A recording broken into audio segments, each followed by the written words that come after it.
Vamos falar dos satélites, velocidade orbital e da relação do período ao quadrado com o raio da órbita ao cubo. Fica até o final do vídeo para ver os exercícios que tenho para ti. Sou o professor Marco Pereira do site estudafq.pt. Satélites em movimento circular uniforme. Vamos usar o movimento circular uniforme para descrever o movimento dos satélites. O movimento de um satélite em torno da Terra pode ser também considerado movimento circular uniforme. Para um corpo orbitar outro corpo, tem de ter uma relação correta entre a sua velocidade e a sua distância que se encontra, o seu raio. Então, para que ele esteja nesta órbita, vamos ver que existe uma velocidade orbital correta para a distância que nós queremos colocá-lo. Os satélites em órbita circular não caem na Terra porque têm uma velocidade elevada e a tendência para manter a sua velocidade é em movimento retilíneo uniforme, lei da inércia. Eles têm a tendência a manter a mesma velocidade.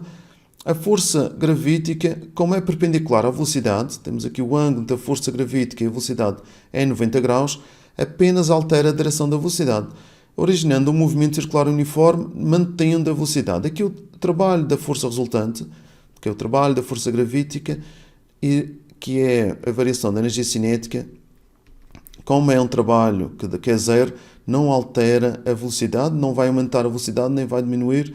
Então temos um movimento circular uniforme. Como é que se calcula a velocidade orbital? A velocidade orbital temos que calcular tendo em conta a segunda lei de Newton e a força gravítica. Nós vamos ver que a força gravítica é esta fórmula e vou igualar à expressão da força gravítica e vamos cortar algumas coisas. Vamos cortar aqui a massa, esta massa já tenho aqui cortado, e vamos cortar um dos raios, e ficamos com a expressão para a velocidade orbital, que é esta assim. Agora, não serve nada decorar esta fórmula, é preciso deduzi-la sempre. Nós vamos fazer um exercício no final e vamos ver novamente como é que se faz esta dedução. A velocidade orbital de um satélite terá de ser tanto maior quanto maior for a massa do planeta, menor a distância entre o centro dos corpos, a distância onde eles orbitam, e não depende da massa do satélite. Bem, por exemplo, a estação espacial tem muitas toneladas e não interessa a massa, ele terá sempre a mesma velocidade e o mesmo raio de órbita.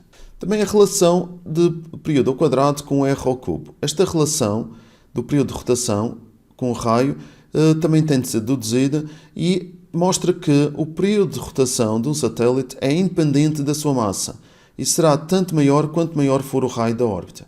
Vamos ficar com uma expressão assim, o t ao quadrado é diretamente proporcional com o r, ou o r é diretamente proporcional com o t. Como é que deduzimos esta expressão? Usamos na mesma a segunda lei de Newton e a força gravítica. Vamos cortar aqui as massas, cortamos um dos r's e mantemos a velocidade orbital, mas não fazemos ao quadrado. Passamos logo para uma expressão que tem o período, aqui o t. Vou colocar aqui o 4π ao quadrado, por todo ao quadrado, e este r passa para cima e ficamos já com a relação, enquanto que o 4π ao quadrado passa para baixo e fica aqui em baixo. Tem aqui a relação. Esta relação já foi necessária no Exame Nacional de 2020, na segunda fase. É importante. Pode sempre surgir a nível de exame e também pode ser necessário algum exercício. Vamos ver onde é que é usado isto. Outra atenção que é preciso ter. O raio aqui da órbita é o raio da Terra mais altitude. Sempre que aparecer altitude no exercício, tenham muito cuidado porque não é para usar apenas aquele valor. Isto é apenas altitude e se nós repararmos, aqui este será o H. Aqui, se eu faço só a rotação em torno da altitude, ele vai cair na Terra e não faz sentido. Eu preciso de fazer aqui com o raio da Terra e então tenho a rotação completa direitinho ao raio da órbita. Tipos de satélites e suas órbitas. Os satélites, o que é importante saber aqui é o satélite geoestacionário. Eles estão sempre como se estivessem parados sobre a Terra, aparentemente parados sobre a Terra, uma vez que o seu período orbital coincide com o período da Terra. E temos que saber que o satélite geoestacionário é de 24 horas. Mas quis também dar mais alguma informação de outros satélites e dependendo das órbitas. A órbita alta é para estes satélites geoestacionários. Eles situam-se acima dos 35.700 km de altitude. E, novamente, altitude tem que ter cuidado e ainda somar o raio da Terra. Uma órbita média é ocupada por 96% dos satélites de navegação, como os do sistema GPS. A órbita média vai de 1000 a 35, até antes da órbita alta, 35.700 km da Terra.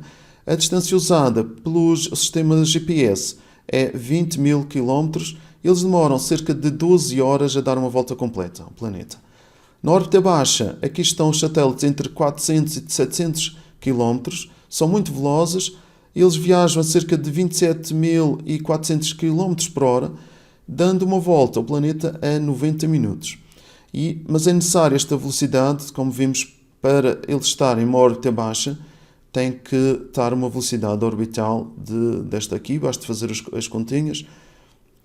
Nesta órbita está situada a ISS, ou a Estação Espacial Internacional, e também o comboio de satélites da Starlink, que pretende e já está a disponibilizar a internet de alta velocidade.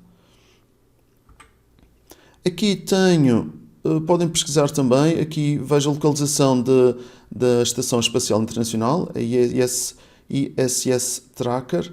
Aqui é a Estação Espacial, tem lá cientistas sempre, de vários países, e podemos ver aqui algumas informações. O período da estação, ela está aqui a passar no Oceano Atlântico. Isto foi filtrado neste dia, 21 de novembro de 2021, às 7 horas. A altitude a que se encontra é uma altitude baixa e a velocidade que ela está a circular. Aqui onde é que se encontra. Bem, e podemos fazer cálculos com isto, usando estes dados. E confirmar aqui a altitude, a velocidade orbital. Aplicações dos satélites terrestres. Tem satélites de comunicação, desempenham um papel vital no sistema global de comunicações. Tem mais de 2.000 satélites artificiais orbitando a Terra. Os de navegação, como o sistema de GPS, o sistema GPS é um sistema americano que tem 24 satélites e detectam a posição de qualquer receptor GPS na Terra. A União Europeia e a Rússia também têm os seus sistemas de navegação. A União Europeia tem o sistema de Galileu e a Rússia é o GLONASS. Os satélites meteorológicos, utilizam instrumentos altamente sensíveis de obtenção de dados gerados por computador e que são a base moderna da previsão meteorológica. Científicos, quase todas as imagens que temos do espaço vêm de telescópios acoplados a satélites. O mais famoso deles é o Hubble, que está em órbita desde 1990. Observação e reconhecimento são satélites de observação da Terra e de satélites de comunicação utilizados para fins militares e de espionagem. Os satélites militares podem fotografar territórios com precisão de alguns centímetros e têm sensores de infravermelho que podem identificar até alvos no escuro ou camuflados pela emissão de calor. Bem, temos aqui a aplicação. Vamos aos exercícios. Os satélites usados em comunicação têm órbitas circulares a 36.000 km de altitude. Determina a velocidade a que devem ser colocados em órbita. Então, para usar a fórmula da velocidade orbital, eu tenho que fazer a dedução. Digo que a força centrípeta é igual à força gravítica e que temos aqui a massa da Terra, a massa do satélite e R ao quadrado. A massa do satélite corta, o R, um deles corta, e ficamos com a velocidade orbital é G, massa da Terra, sobre o R. Agora temos de ter cuidado aqui com a altitude. Já vamos substituir. Temos velocidade, é 6, a raiz quadrada da constante gravitacional, vezes aqui a massa da Terra, e a dividir pelo raio. Agora o raio é este raio da Terra mais a altitude. Temos metros, aqui está em quilómetros. Vamos colocar vezes 10 elevado a 3 mais 6 dá aqui 36 vezes 10 elevado a 6 metros. Aqui não fica o quadrado, fica só aqui a divisão. A velocidade orbital é 3,1 vezes 10 elevado a 3 metros por segundo. Exercício 2. Os satélites usados em comunicação são maioritariamente geoestacionários. O que caracteriza este tipo de satélites? Os geoestacionários eles estão fixos em um ponto na Terra e significa que também que o período corresponde a 24 horas. Este é o mais importante para nós resolvermos exercícios. A partir da segunda lei de Newton e da lei da gravitação universal, determina a altitude a que orbitam os satélites. Bem, a única coisa que eu tenho é mesmo que é um satélite geoestacionário, tem o período e eu quero saber a altitude. Tem a ver com o raio, mas ainda tenho que tirar só o H. Vamos fazer a dedução para chegar a esta relação. Dizem que é a partir da segunda lei de Newton e da lei de gravitação. E vamos fazê-lo assim. Massa a dividir por R ao quadrado. Vamos cortar aqui os R's, aqui as massas. Substituir por 2πr sobre t ao quadrado. G, massa da Terra, sobre R. E é 4πr, isto ao quadrado, t ao quadrado. É importante aqui o π ao quadrado. Normalmente acontece isto. Estamos habituados a fazer a área, por isso tenham cuidado e fazer tudo ao quadrado. Já está aqui deste lado, G, massa da Terra e R. E teria aqui a relação o R ao cubo, só passar para este lado, mas eu quero saber o R. Ok, vou passar, fica R ao cubo igual a G, massa da Terra, 4π ao quadrado vezes t ao quadrado. E já posso fazer aqui, só para mostrar como é que fica a fórmula, raiz cúbica. Então, R é igual a raiz cúbica de 6,67 vezes 10 elevado a menos 11 vezes 6,00 vezes 10 elevado a 24 vezes, agora são 24 horas, tenho que pôr em segundos, vezes 24 vezes 3.600 segundos ao quadrado. Ainda bem que temos a calculadora gráfica, a dividir por 4π ao quadrado. Então, colocar isto tudo na calculadora gráfica e vai-nos dar um raio de 4,2 vezes 10 elevado a 7 metros. Mas ainda não terminou e quero saber a altitude. Não esquecer isto. R igual ao raio da Terra mais H. Então, H é igual a raio menos raio da Terra.